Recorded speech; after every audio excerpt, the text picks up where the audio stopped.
السلام علیکم dear friends, مرحبا ٹی وی میں خوش آمدید۔ آج ایک نئی ویڈیو کے ساتھ آپ لوگوں کی خدمت میں حاضر ہوں۔ دوستو، اس ویڈیو میں ہم بات کریں گے کہ ایمرجنسی پاسپورٹ یا آؤٹ پاس کس طرح حاصل کیا جاتا ہے، اس کے لیے آپ لوگوں کو کتنی فیس ادا کرنی ہے اور آپ لوگوں کو اس کے لیے کیا کیا ڈاکومنٹس درکار ہوں گے تاکہ جاتے وقت آپ لوگوں کا ٹائم ضائع نہ ہو اور بر وقت آپ لوگوں کا کام ہو جائے۔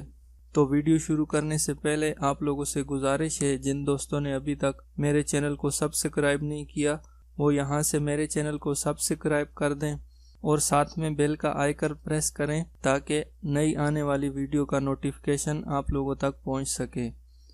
تو فرینڈز، جن کے پاس پاسپورٹ ہے وہ دوست سیدھا جوازات کا ڈپارٹمنٹ ہے ترخیل، اس میں چلے جائیں۔ وہاں سے آپ لوگ اپنا فائنل ایگزٹ خروج لگوا لیں اور اپنے ملک چلے جائیں۔ جو فائنل ایگزٹ کا پیپر آپ لوگوں کو ملے گا اس پر ٹائم لکھا ہوگا کہ آپ لوگ خروج نہائی لگنے کے بعد کتنے دن سعودی عربیہ میں رہ سکتے ہیں۔ ویسے تو نارمل 1-2 مہینے کا ٹائم ہوتا ہے، لیکن آپ لوگ اس پیپر پر چیک کر سکتے ہیں۔ دوسری بات، اگر کسی کے پاس پاسپورٹ نہیں ہے، آپ لوگوں کو پہلے اپنے سفارت خانے جانا پڑے گا۔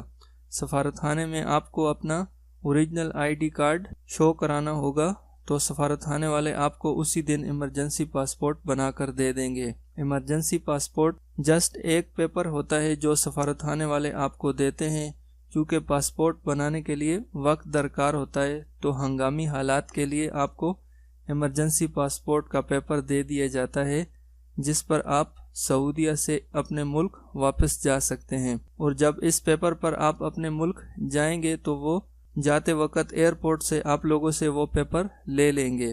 تو یہ پیپر یعنی ایمرجنسی پاسپورٹ بنانے کے لیے پاکستانی سفارت خانے چلے جائیں اور ساتھ میں اصل شناختی کارڈ، اس کی فوٹو کاپی اور 2 عدد تصاویر لے کر جائیں۔ اگر جن دوستوں کے پاس اصل شناختی کارڈ نہیں ہے تو وہ شناختی کارڈ کی فوٹو کاپی لے جائیں اور ساتھ میں تصاویر لے لیں۔ پاکستانی سفارت خانے میں جائیں اور نادرا کا عملہ جو ہے ان کے پاس جائیں، تو وہ آپ کا ڈیٹا چیک کر کے دیکھیں گے کہ ہاں یہ بندہ پاکستانی ہے، اور تصدیق ہو جانے کے بعد آپ کو ایمرجنسی پاسپورٹ جاری کر دیا جائے گا۔ جب آپ کو ایمرجنسی پاسپورٹ مل جائے گا تو آپ ادارہ وافدین ترخیل میں جائیں، وہاں سے آپ لوگ فائنل ایگزٹ کی مہر لگوا لیں۔ کبھی بھی صرف ایمرجنسی پاسپورٹ لے کر ایئرپورٹ نہ جائیں، بلکہ ادارہ وافدین ترخیل سے فائنل ایگزٹ کی مہر لگوا کر ایئرپورٹ جائیں۔ فائنل ایگزٹ کی مہر کے بغیر ایئرپورٹ سے آپ لوگوں کو جانے نہیں دیا جائے گا اور واپس کر دیا جائے گا۔ جن دوستوں کے اقامے ایکسپائر ہو چکے ہیں، جو عمرہ یا حج پر آئے ہیں اور کسی بھی وجہ سے یہاں پر رہ گئے ہیں اور غیر قانونی ہیں ابھی سعودی عربیہ میں، تو وہ سب غیر قانونی لوگ اس سے فائدہ اٹھا سکتے ہیں۔ امید کرتا ہوں میری یہ ویڈیو آپ لوگوں کے لیے ہیلپ فل ہوگی۔ ویڈیو پسند آئے تو اس کو لائک کریں اور اپنے دوستوں کے ساتھ شیئر کریں، اور میرے چینل کو سبسکرائب کرنا نہ بھولیں۔ ویڈیو دیکھنے کا بہت شکریہ۔ اللہ حافظ۔